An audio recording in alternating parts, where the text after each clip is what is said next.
Hello and welcome to my vlog. Today we're going to talk about an angel and high spirit, how one such angel helped a man over when he had just died. This happens all of the time, constantly on earth, as we pass over and get rid of our physical bodies and go to a place into heaven, or one near it.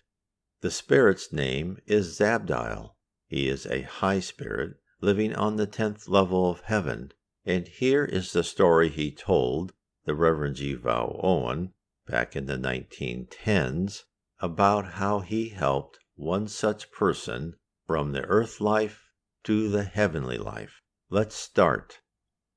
According to Zabdiel, there are two types of spirits on earth, which includes incarnates and discarnates.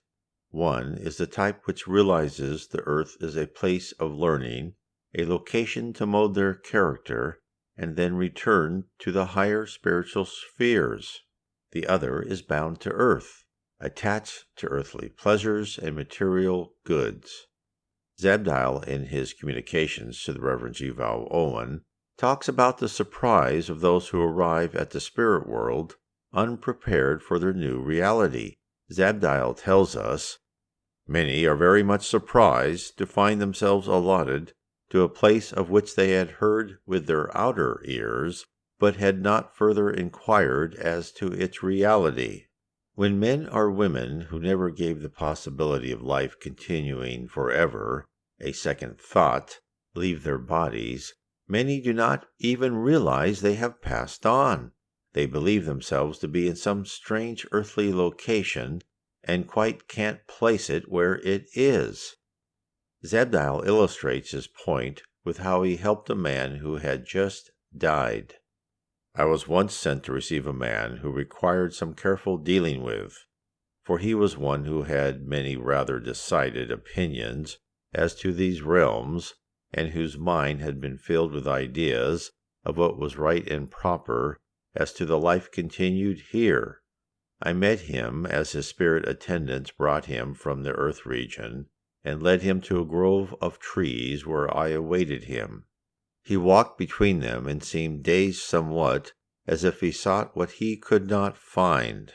I motioned the two to set him to stand alone before me, and they retired some little distance behind him.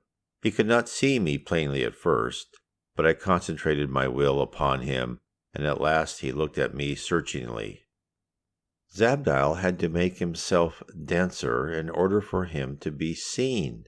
The higher the spirit, the less material and more energy, whereas those in lower spheres are composed of a greater ratio of matter to energy. Hence, spirits from superior planes can't be detected by residents in inferior levels. Therefore, using his mind to transform his spirit body into a more solid object, Zabdiel became apparent to the newly passed over man. Next, Zabdiel was able to engage in conversation. Then I said to him, "Sir, you seek what you cannot find, and I may help you. First tell me, how long have you been to this country of ours?" "That," he answered, "I find difficult to say. I had certainly arranged to go abroad, and thought it was into Africa. I was going, but I do not find this place in any way what I expected." "No, for this is not Africa, and from that country you are a long distance away." "What is the name of this country then? And what tribe of people are these? They are white and very handsome, but I never came on any quite like them, even in my reading." "Well, there you are not quite exact for a scientist such as you are. You have read of these people without realizing that they were anything more than puppets without life and natural qualities. These are those you have read as saints and angels. As such am I." "But," he began and then paused. He did not believe me and feared to offend, not knowing what consequences should ensue, for he was in a strange country, among strange folk, and without escort. "Now," I told him, "you have the biggest task before you have ever encountered. In all your journeys you have come to no barrier so high and thick as this, for I will be quite plain to you and tell you the truth. You will not believe it, but believe me, until you do believe it and understand, you will not have peace of mind, nor will you be able to make any progress. What you have before you to do is to take the opinions of a lifetime, turn them upside down and inside out, and own yourself no longer a scholar and great scientist, but the veriest babe in knowledge, and that nearly all you thought worthy of any consideration at all as to this country was either unworthy a thinking being or absolutely wrong. These are hard words. They are such of necessity. But look well on me and tell me, if you can read me, whether I be honest and friendly or no. He looked on me long and very seriously, and said at last, Though I am altogether at sea as to what you mean, and your words seem to me like those of some misguided enthusiast, yet your face is honest enough, and I think you wish me well. Now what is it you want me to believe? You have heard of death, faced it many a time, as you are now facing me, and yet you know neither one nor the other. What kind of knowledge call you that which looks on a thing without knowing what it is? If you will be plain and tell me something I can understand, I may be able to get the hang of things a little better. So, then first of all, you are what you would call dead. At this he laughed outright and said, Who are you, and what are you trying to do with me? If you are bent on trying to make a fool of me, say so and be done with it, and let me get on my way. Is there any village at hand where I can get food and shelter while I think over my future course? You do not require food, for you are not hungry, nor do you require shelter, for you are not bodily tired, nor do you observe any sign of night at all. At this he paused once again, and then replied, You are quite right. I am not hungry.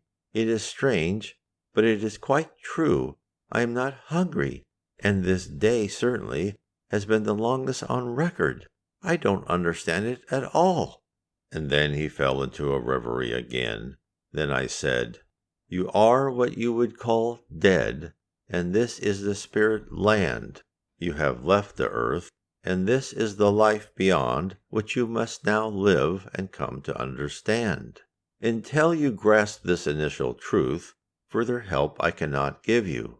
I leave you to think it over, and when you wish for me, if you should so wish, I will come to you. These two gentlemen who led you here are spirit attendants. You may question them, and they will answer.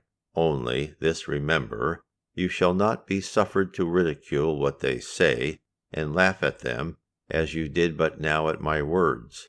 Only if you be humble and courteous will I allow you their company. You have in you much that is of worth, and you have also, as many more I have met, much vanity and foolishness of mind. This I will not suffer you to flaunt in the faces of my friends.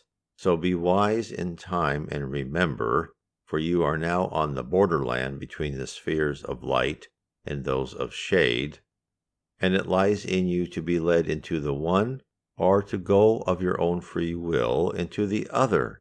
May God help you, and that he will if you will. The man was unready for the unexpected termination of his life. He compartmentalized all notions of life beyond what he could see and hear for himself as fairy tales or wishful thinking. He was a product of the current arc of Earth's destiny. He grew up in a culture which categorized all religious sentiment as romantic notions, whereas early in human history we collectively lived close to the spirit world, for that was all we had. As human knowledge expanded, we grew away from it. The spirit world knows that this is an expected result of intellectual and technological advances. Mankind would travel from one extreme of the pendulum, complete reliance upon spirituality, to the other extreme, recognizing nothing except what can be materially proven. Our obsession in ridiculing any spiritual phenomena will eventually cease due to irrefutable facts. The Spirit Emmanuel tells us that the very scientists who are ardent non-believers are working, unknowingly, towards proving the existence of a spiritual plane. Zabdiel told Vale Owen that the man was helped by his two companions, but he couldn't adjust and wandered down into the lesser planes. Only after a considerable length of time did he call Zabdiel to meet him once again in the grove. There I went to meet him in that same spot in the grove of trees. He was a much more thoughtful man and gentler and less ready to scoff. So I looked on him silently, and he looked on me and knew me, and then he bent his head in shame and contrition. He was very sorry that he had laughed at my words. Then he came forward slowly and knelt before me, and I saw his shoulders shake with sobbing as he bid his face in his hands. So I blessed him with my hand upon his head, and spoke words of comfort, and left him. We, as the human race, will go through the same cycle as the man who didn't realize he was in heaven. That was before him all of the time, but he never saw it. Only when he opened his eyes and heart did everything reveal itself. If you are interested more in how the spirit world guides us, please read my book, How We Are Guided by Spirits, Book 3 of Spiritism. Book 3 illustrates the ground game of the spirit world via the messages of multiple spirits to the Reverend G. Vale Owen. We are presented examples of how the spirit realm above us peers down upon their unruly students. The process of tracking and modifying behavior on an individual and a collective basis is revealed. Even the broader direction of human society in the future is posted for all to see. God bless.